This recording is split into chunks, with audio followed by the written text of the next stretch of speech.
دین حاصل کرنے والوں، اے طلبہ، اے اساتذہ، اے سننے والوں، تمہاری زبان اللہ کے شکر و ذکر سے ہر وقت رہنی چاہیے۔ جنوری سے ہمارا ٹکٹ بنا ہوا تھا، آج ہم لکھنؤ ایئرپورٹ پر گئے، اپنا ٹکٹ دیا 11 تاریخ کا، اور انہوں نے کاؤنٹر پر بورڈنگ پاس بھی ہم کو دے دیے،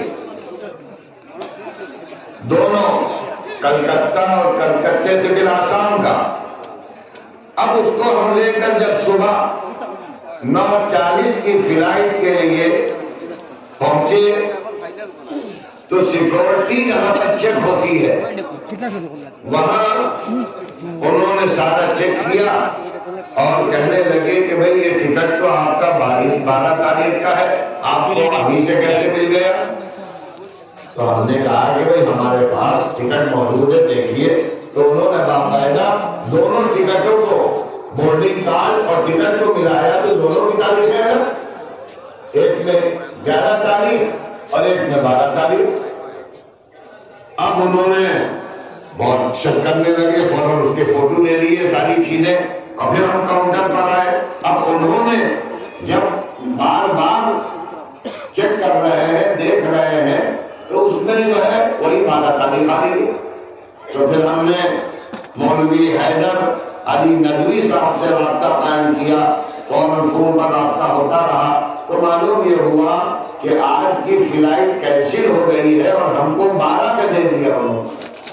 اس لیے یہ پروگرام کیونکہ 11 کا تھا، 12 میں آنے سے کوئی فائدہ نہیں، تو پھر ہم نے سوچا کہ آپ کے ساتھ 20-25 منٹ کی شرکت ہو جائے تاکہ آپ کا جو یہ 70واں سالانہ اجلاس اور پہلی ختم بخاری کی مجلس ہے اس میں ہماری بھی شرکت ہو جائے اور ہمارا بھی حصہ ہو جائے۔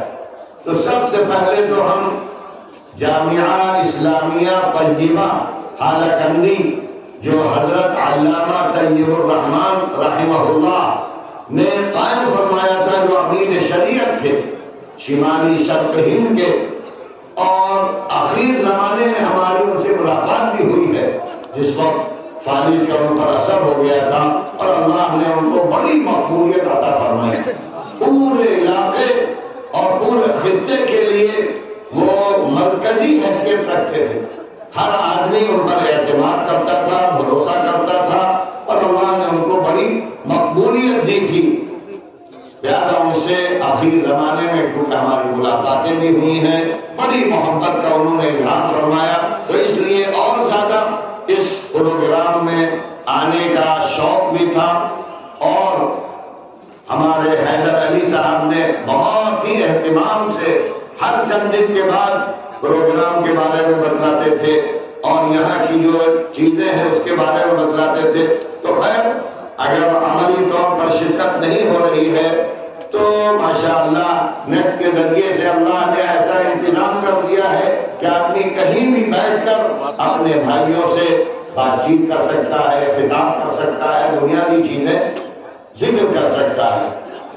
تو سب سے پہلے تو اس 70ویں سالانہ اجلاس اور پہلی ختم بخاری کی مجلس میں ہم اس کے ذمہ دار اعلیٰ، ناظم اعلیٰ مولانا ابوالخیر محبوب صاحب اور شیخ الحدیث مولانا اسماعیل علی لشکر صاحب کو مبارکباد پیش کرتے ہیں کہ اللہ تعالیٰ نے اس ادارے کو یہاں تک پہنچایا کہ ماشاءاللہ اصح کتاب بعد کتاب اللہ کا درس یہاں مکمل ہو رہا ہے۔ اللہ کا یہ فضل و کرم ہے، اللہ کا احسان ہے۔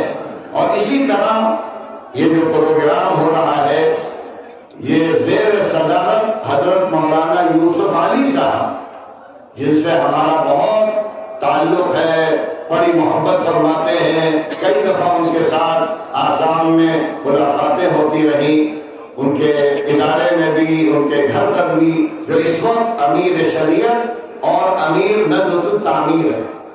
لہذا سب سے پہلے تو ہم تمام اپنے بھائیوں کو اس میں شرکت کر رہے ہیں، یہ بات ذکر کرنا چاہتے ہیں کہ اللہ نے علم کی بڑی اہمیت بیان فرمائی۔ علم بنیاد ہے، ریڑھ کی ہڈی ہے. بغیر علم کے آدمی نہ دنیا میں نہ آخرت میں ایک قدم نہیں بڑھ سکتا. ہر چیز کے لیے معلومات ضروری ہے، اور یہ جو ہمارے مدارس ہیں یہ معلومات کا خزانہ ہے. اس لیے ہر شخص کو ایسے جامعات، ایسے ادارے، ایسے مدارس سے جوڑنا چاہیے، اپنے بچوں کو جوڑنا چاہیے.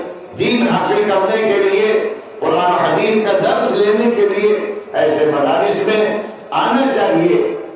لہذا سب سے پہلے تو جو تعلیم سے متعلق اللہ کا حکم ہے کہ تعلیم کے ذریعے درجات بلند ہوتے ہیں، اللہ تعالیٰ ترقی عطا فرماتا ہے، اور سب سے بڑا مقام تو یہ ملتا ہے کہ آدمی اللہ کا خلیفہ بن جاتا ہے. خلافت ارضی اللہ کی حاصل ہوتی ہے، اور وراثت نبی اتنے بڑے مقام ہے کہ آدمی سوچ نہیں سکتا. اور خشیت الہی، انما یخشی اللہ من عبادہ العلماء، صحیح خشیت، اللہ کی ذات و صفات پر کامل یقین، یہ اسی علم کی دولت سے ہوتا ہے. اور امام بخاری کا جو مقام اللہ نے عطا فرمایا تھا، ذہانت، فطانت، تقوی، وہ بہت اعلیٰ درجے کا تھا. آپ جب ان کی سیرت کو پڑھیں گے تو عجیب معلوم ہوتا ہے کہ اللہ کی طرف سے رہنمائی ہو رہی تھی. اسی لیے اللہ نے ایسی اہم کتاب ان کے ذریعے سے وجود میں لایا اللہ کہ ساری دنیا میں آج بخاری کا درس ہو رہا ہے، اور اس کی برکتیں ہر طرف پھیلی ہوئی ہیں. اور جس تقوی کے ساتھ، اللہ کی رضا کے ساتھ، اللہ کی خوشنودی کے ساتھ انہوں نے کتاب لکھی، وہ ان کی پہلی حدیث اور آخری حدیث سے معلوم ہو جاتا ہے. کتاب کی پہلی حدیث جو حضرت علی مرتضیٰ نے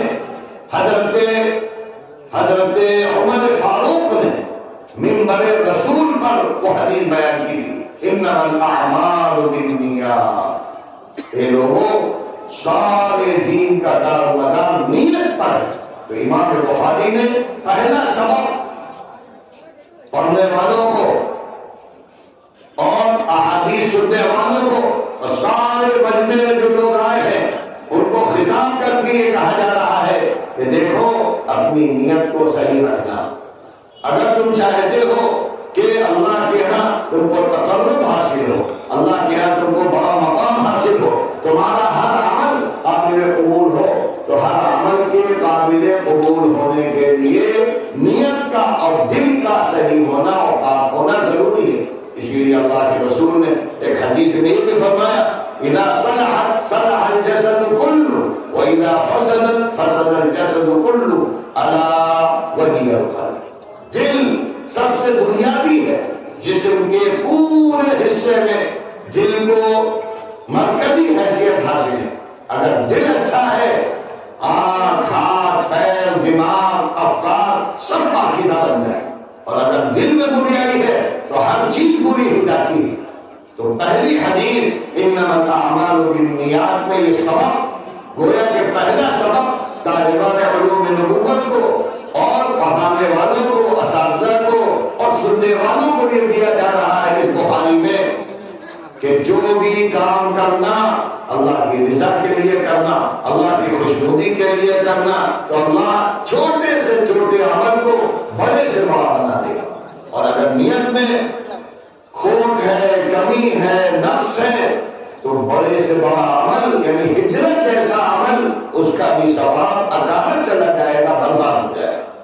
اس کے بعد امام بخاری نے 10 مسائل بیان کیے ہیں کتاب میں جو سب عمل کے لیے ہیں. اور اس کے بعد جب آدمی قرآن و حدیث سے آراستہ ہو جائے اور پوری بخاری اس نے پڑھ لی اور ان مدارس میں صحاح ستہ بھی پڑھائی جاتی ہے، تو اخیر حدیث میں فرمایا کلمتان حبیبتان الی الرحمن ثقیلتان فی المیزان خفیفتان علی اللسان. 2 کلمے ہیں جو اللہ کے نزدیک بہت پسندیدہ ہے اور بہت وزنی ہے میزان عدل میں.